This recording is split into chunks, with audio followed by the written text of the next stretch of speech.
Hablaremos esta noche de constelaciones y su explicación mítica.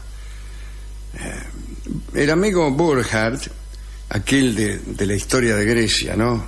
Jacob Burckhardt, da un pequeño ejemplo que tiene que ver con terminar uno como una estrella. Y en general los dioses griegos recompensaban alguna conducta virtuosa convirtiéndolo a uno no ya ni siquiera en una estrella sino en una constelación. Croto, por ejemplo, al hablar de Croto no puedo menos que recordar a un gobernador de la provincia de Buenos Aires que por autorizar a que los indigentes pudieran viajar gratis en los trenes de carga en épocas de elecciones, hizo que a todos los que viajaban colados en los trenes de carga se les llamara con su nombre, crotos. De ahí la palabra croto con sus significados extensivos, sí, aplicados a la falta de habilidad, especialmente deportiva. Ejemplos, por ejemplo, rojo es un croto. Sí, ¿por qué puso ese ejemplo? No, cualquiera podría ser, no sé, Bilia es un croto. Sí. Son grandes jugadores, pero los usamos solamente para ejemplificar este uso de las palabras, ¿no? Sí. Queriendo decir que no juegan bien. Claro, y también desalineados. Claro, también he hecho un croto, pero sí, en ese sentido no es tan lejana la palabra, porque claro, los tipos que, los lincheras, los tipos que viajaban colados en los trenes de carga, efectivamente lucían un aspecto desalineado. ¿Y este croto es el de esquina de Croto? ¿Es el croto era ese mismo gobernador de la provincia de Buenos Aires, dio su nombre a la esquina de Croto. Pero los griegos también tuvieron su croto, que era un hijo de Pan y de Eufeme, nodriza de las musas. Y era entonces hermano de leche de estas chicas, de las musas, ¿no? Y habitaba con ellas en el Helicón. Y un día, para mostrarles su admiración, Croto inventó los aplausos. Fue el primero que golpeó las manos para denotar satisfacción. Y Croto murió, y agradecidas, mucho después, desde luego, no es que sí, aplaudió, claro, y murió, no. Las musas, entonces, obtuvieron de Zeus que fuese Croto transformado en constelación, aunque los mitos no relatan ahora cuál. Se ha perdido la memoria de cuál es la constelación en la cual se convirtió Croto. Igual yo no reconozco las constelaciones. Uno podría poner el dedo en una estrella, seguir, claro, hacia otra, hacia otra, hacia otra, hacia otra, y si esta es la constelación de... En realidad, transformarse en una constelación es transformarse en nada, porque la constelación no es nada. Es mejor transformarse en una sola estrella, que es algo, a transformarse en una constelación, que no es más que una combinación de percepciones que se aplica únicamente a un punto determinado. A un punto de vista. Claro. No es un sistema una constelación. No, de ningún modo. No es casi diría yo, una ilusión óptica, una sensación óptica bastante poco consistente, porque sí, es un conforme capricho. Uno se traslada, sí, usted mira la constelación de Orión, que es muy bella desde la Tierra, muy bella, requiere mucha imaginación, requiere mucha falsedad, también requiere pensar en que las estrellas están pintadas sobre un telón de fondo. Bueno, en ese sentido puede ser que funcione un poco, pero en la realidad, si usted, en vez de instalarse en la Tierra, se instala en una de las estrellas de la constelación de Orión, por ejemplo, Rigel, bueno, de ahí va a haber cualquier otra cosa. Cualquier otra cosa. Habrá cambiado el asunto, porque la verdad es que las estrellas no están pintadas sobre un acolchado. No, ¿sí? No es de 2 dimensiones el universo. No, es de 3. Sí. Y algunas están muy cerca, otras muy lejos, y conforme uno se mueve un poco, ya las constelaciones cambian de forma. Así que no es nada una constelación. ¡Qué decepción! Ahora, no era esa la idea que tenían los griegos.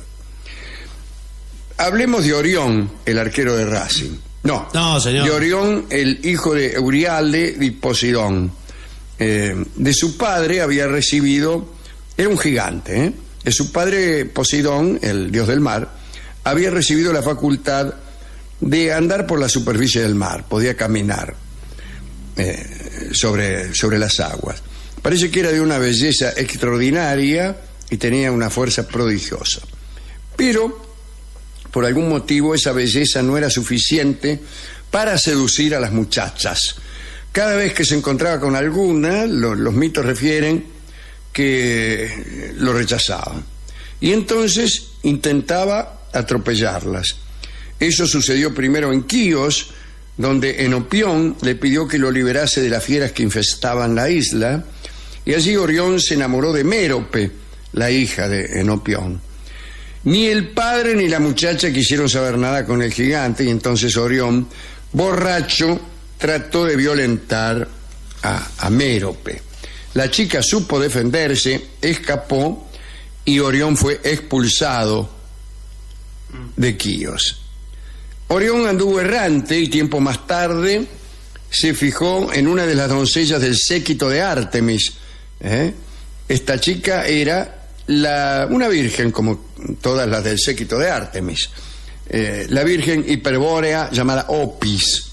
También intentó violarla, pero la muchacha se escabulló en unos bosques sagrados.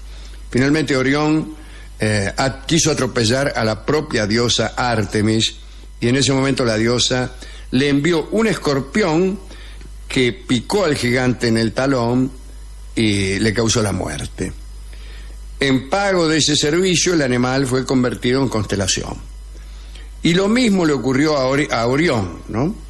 Orión también finalmente fue convertido en constelación, y por eso en los cielos la constelación del gigante parece huir eternamente de la constelación del escorpión. La constelación de Orión, para los criollos, es el puñal. Es la constelación que en el campo se llama el puñal, con las tres Marías que están ahí en el mango del puñal. También le llaman la cacerola algunos, de forma mucho menos poética. Otra historia. Demifonte era rey de la ciudad de Leunte, en el Queroneso Tracio. Para terminar con una epidemia, había recibido de un oráculo la orden de inmolar cada año una muchacha elegida entre las familias nobles de la ciudad. Todos los años sacaba una a la suerte, pero nunca depositaba en la urna el nombre de sus propias hijas. ¿Se entiende? Demifonte el rey. Epidemia. ¿Qué podemos hacer? Bueno, sacrificamos una muchacha todos los años. Y el tipo sorteaba, pero a sus hijas no las metía en el sorteo. Un día uno de los nobles de la ciudad, llamado Mastucio, se negó a permitir que se sortearan sus hijas si el rey no hacía lo mismo con las suyas. Entonces el rey Demifonte, enojado, mató a una hija de Mastucio sin sortearla. Sin nada. ¿Qué sorteo ni sorteo? Adjudicación directa. Tiempo más tarde, para vengarse, Mastucio invitó al rey y a sus hijas a un sacrificio. Las muchachas llegaron primero y Mastucio las mató. Mezcló su sangre con el vino de una copa y se la convidó a Demifonte. Bueno, al ratito, al conocer el rey la clase de brebaje que había ingerido, ordenó a sus soldados que mataran y arrojaran al mar a Mastucio.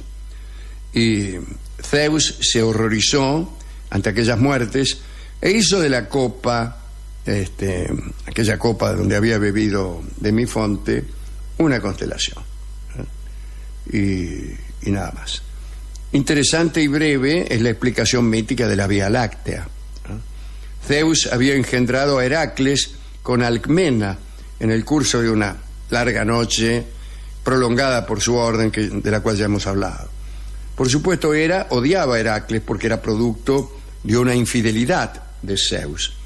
Pero para que el héroe consiguiera la inmortalidad, era condición necesaria que Hera lo amamantase.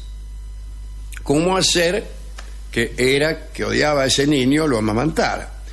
Entonces Hermes acercó al niño al pecho de la diosa dormida. Cuando Hera se durmió, le puso al bebé ahí nomás. Cuando Hera se despertó, lo vio y, espantada, arrojó a Heracles lejos de sí. La leche que fluyó de su pecho dejó en el cielo una estela y era nada menos que la Vía Láctea. Que es nuestra galaxia. Vivimos en una galaxia que se llama Vía Láctea. ¿Está bien esto? No lo sé, porque a que no sabe cómo se dice Vía Láctea en griego. Galaxia. Galaxia. Bien. Veamos a qué constelación dio origen Erígone. Esta es una historia que también podría tener interés. Erígone era una muchacha virgen, hija de un ateniense llamado Icario. Este hombre había dado hospitalidad a Dioniso, el dios del vino, ¿no? Fue cuando Dioniso llegó a la tierra para justamente dar a los hombres la vid y el vino. Pero Dioniso se enamoró de Erígone, se unió a ella, discúlpeme, y de esa unión nació el héroe Estáfilo. Ahora bien, por los encantos de su hija y por su hospitalidad, Dioniso obsequió a Icario un odre de vino y le ordenó que lo diese a probar a sus vecinos. Al compartirlo con algunos pastores, estos se emborracharon y, creyendo que Icario los había envenenado, lo mataron a palos y abandonaron su cadáver. Erígone encontró el cuerpo insepulto y se ahorcó en el árbol en cuyo pie yacía el cadáver. Dioniso se vengó enviando a los atenienses una plaga extraña, una plaga. Parece que la plaga consistía en lo siguiente: las doncellas de Atenas, enloquecidas, se ahorcaban. Se consultó entonces al oráculo de Delfos y este respondió que el dios vengaba de esa forma el asesinato que había quedado impune y la trágica muerte de Erígone. Bueno, los pastores que se habían emborrachado y que habían dado muerte al pobre Icario fueron ajusticiados. Terminada aquella plaga enloquecedora, Dioniso, que amaba a Erígone, transportó el cuerpo a los cielos y la inmortalizó como constelación. Y esta es la constelación de Virgo. Nombremos a las Pléyades, que eran 7 hermanas que, divinizadas, también fueron convertidas en estrellas. Su transformación había sido motivada por el pesar que experimentaron cuando su padre, Atlante, fue condenado por Zeus, como sabe usted, a sostener el cielo sobre sus hombros. Todas las Pléyades se habían unido a los dioses, excepto una, Mérope, que se había casado con Sísifo. Otra Mérope es esta, ¿no? Y avergonzada Mérope de ser la única en haberse casado con un poligrillo, fue convertida en la menos brillante de la constelación. Usted mira, es la estrella que menos brilla, porque se casó con el de acá a la vuelta, con Sísifo. Terminemos este catálogo con la historia de Arión. No el caballo engendrado por Poseidón y Deméter, sino otro. Arión era un músico. ¿Qué tal? Un músico de Lesbos que había sido autorizado por su amo, que era Periandro, el tirano de Corinto, a recorrer la Magna Grecia y ganar dinero cantando. Parece que cantaba tan bien que Apolo lo acompañaba en sus trayectos para disfrutar de su música. Un gran cantor. Al cabo de un tiempo, Arión quiso regresar a Corinto, pero los marineros del barco que lo transportaba urdieron una conjura para asesinarlo y apoderarse del dinero que llevaba. Entonces se le apareció Apolo en sueños, vestido de citaredo, es el tipo que toca la cítara, ¿no? Y le aconsejó que se previniese contra sus enemigos. Bueno, además le prometió su ayuda. Cuando Arión fue atacado por los conjurados, les pidió la gracia de que lo dejaran cantar por última vez. Y los marinos aceptaron. En cuantito empezó a cantar, aparecieron los delfines, los seres preferidos de Apolo, ¿no? Y entonces Arión, confiando en el dios, se tiró al mar. Un delfín lo recogió y lo condujo montado en su lomo hasta el cabo Ténaro. Ya en tierra, el músico regresó a Corinto y contó a Periandro su aventura. Mientras tanto, la nave que conducía a los conjurados no tardó en llegar a Corinto, y Periandro preguntó a los marineros qué era de la vida de Arión, y ellos respondieron que había muerto por el camino. En ese momento se presentó el finado, el mismo músico, y los delincuentes fueron empalados. Discúlpeme la situación. Está bien, sí. Y el dios Apolo, satisfecho con la salvación de su amigo, el cantor, transformó en constelación la lira de Arión e hizo lo propio con el delfín que lo había salvado. Los mitógrafos dicen que Arión cantaba y que su lira celestial lo acompañaba desde el cielo todas las noches.